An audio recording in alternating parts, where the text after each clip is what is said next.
Olá pessoal, quem está conversando, falando com vocês agora é Geilson Francis. Vocês sabem que, eu se não sabe, vai ficar sabendo agora, né? Que eu estou terminando o curso de psicanálise, né? Daqui a pouco estou me tornando um psicanalista, né? Mas já começando agora, se Deus quiser, o meu estágio. Estou terminando e tenho que fazer o estágio, estou começando o estágio agora. Provavelmente vou realizar o meu estágio no projeto 4 Varas, né? Provavelmente estou vendo aí como é que vai ficar, mas provavelmente vou começar o meu estágio lá, atendendo as pessoas lá, né? Então é isso, eu estou trabalhando, estou aí estudando, porque o meu desejo é ajudar pessoas que estão passando por dificuldades emocionais, pessoas que estão com uma dor no seu ser muito grande, a ponto de estarem passando por diversas dificuldades emocionais e essas pessoas precisam da nossa ajuda. Estou me apresentando exatamente para ajudar essas pessoas, para trabalhar em prol dessas pessoas, da cura e da pacificação dessas pessoas, tá? Muito bem, então, continuando nossas aulas, né, nossas reflexões a respeito do Janeiro Branco, né, sobre saúde mental. Eu falei no vídeo passado a respeito das neuroses, mas não expliquei o que seria uma neurose, né? Então nesse vídeo eu quero explicar para vocês o que significa, o que é uma neurose, tá? Então, neurose é um estado psicológico caracterizado por uma perturbação emocional que afeta uma pessoa. Então é uma característica psicológica, né? É caracterizado por um estado psicológico, por uma perturbação que afeta uma pessoa, uma perturbação emocional. Ela pode se manifestar através de vários sintomas. Quais são os sintomas que nós podemos ter? Que são sintomas das neuroses, né? Nós temos a ansiedade, nós temos a fobia, nós temos a própria depressão, nós temos as tendências obsessivas compulsivas, né? Então todas elas aqui são neuroses provocadas por traumas, tá? E qual é a diferença? Aí a gente precisa realmente fazer a diferença do que é uma neurose para uma psicose. Que é uma neurose? A neurose, essa diferença ela reside exatamente na gravidade do fato, né? A neurose, o indivíduo ele experimenta a perturbação, ele está perturbado emocionalmente, ele não consegue dormir, ele está sofrendo, ele não consegue muitas vezes trabalhar, muitas vezes não consegue sair de casa com medo, pânico, né? Ele está com aquela experimentando a perturbação emocional, mas ele não se desliga da realidade. Ou seja, ele está completamente em contato com a realidade. Ele não foge da realidade, ele não está fora da realidade, embora esteja passando por uma dificuldade emocional. Já na psicose, não. A psicose ocorre uma ruptura significativa com a realidade. O indivíduo, ele não vive na realidade. Então nós temos algumas doenças, né? Algumas condições médicas mais graves, né? Psicológicas mais graves, como por exemplo a esquizofrenia, né? A pessoa ela ouve vozes, ela delira. Eu vi um dia desse na televisão um indivíduo, um camarada, que olhou para o irmão dele e disse: "Você é Jesus. Não, você é Jesus. Não, você é Jesus." E o irmão dele dizendo que não era Jesus, que não era Jesus. E ele gerou raiva nele, porque ele queria.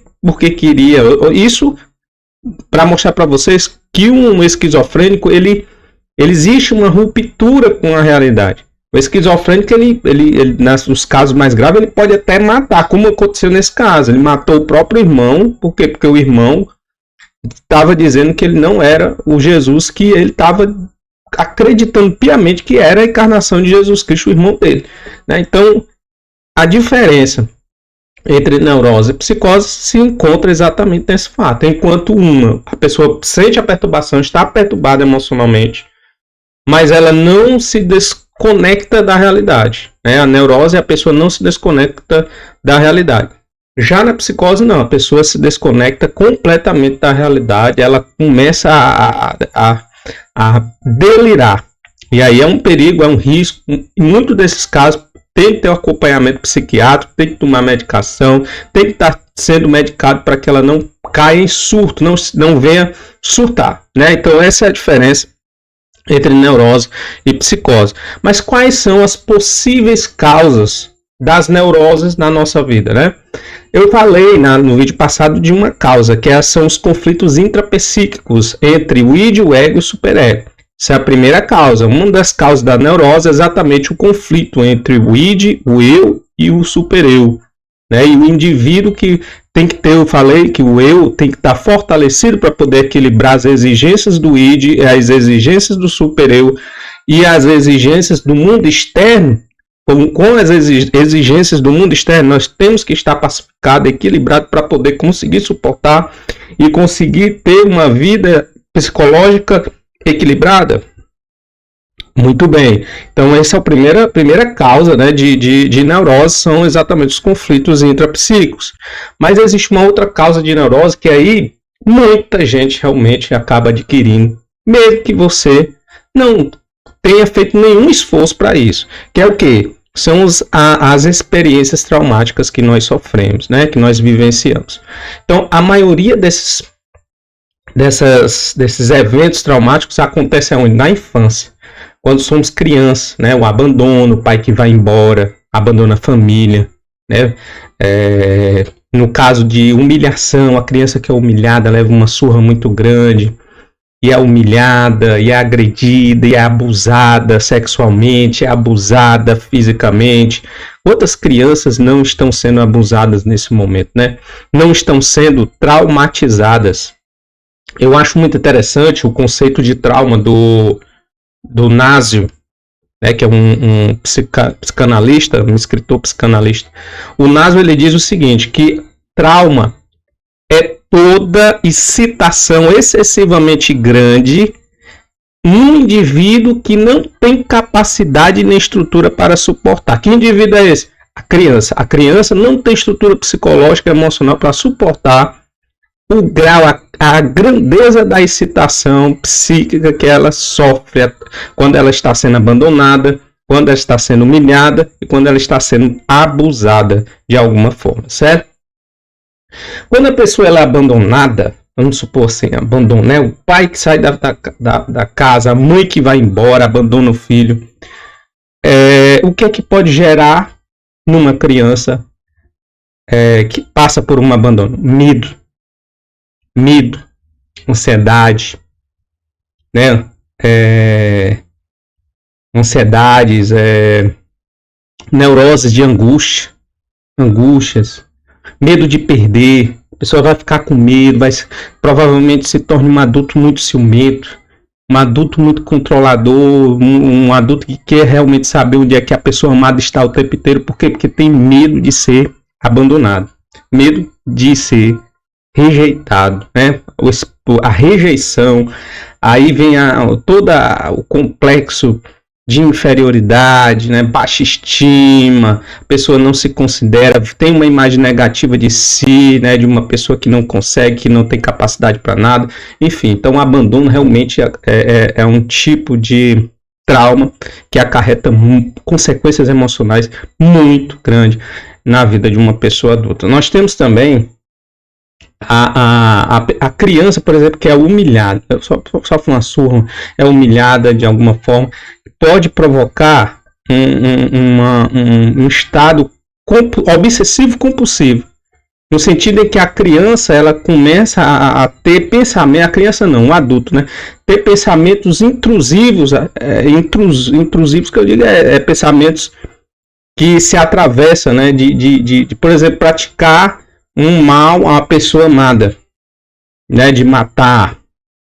Tem muita pessoa que tem esses pensamentos que vêm de uma hora para outra, né? Por quê? Porque na infância sofreu uma humilhação, né? Nós temos até um caso no livro de Freud, do Homem dos Ratos, que sofreu uma grande surra do seu pai e ele sofria na fase adulta já com muitos pensamentos de tortura, de torturar, de praticar maldade contra as pessoas que ele gostava, contra seu pai, a pessoa que ele gostava, sua namorada, enfim. Então, eram pensamentos intrusivos que vinham na sua cabeça, assim, de uma hora para outra, né, de mal que ele era, tortura e essas coisas assim. Só que o que é que gera? Quando vem esses pensamentos, os pensamentos ele vem na pessoa, o que é que acontece? A pessoa, ela não quer pensar aquilo, então ela começa a ficar ansiosa, ela começa a ficar pesada, ela começa a ficar triste. E aí aquela ansiedade, né, para poder ela substituir aquele sentimento, ela começa a agir de maneira compulsiva. De que forma?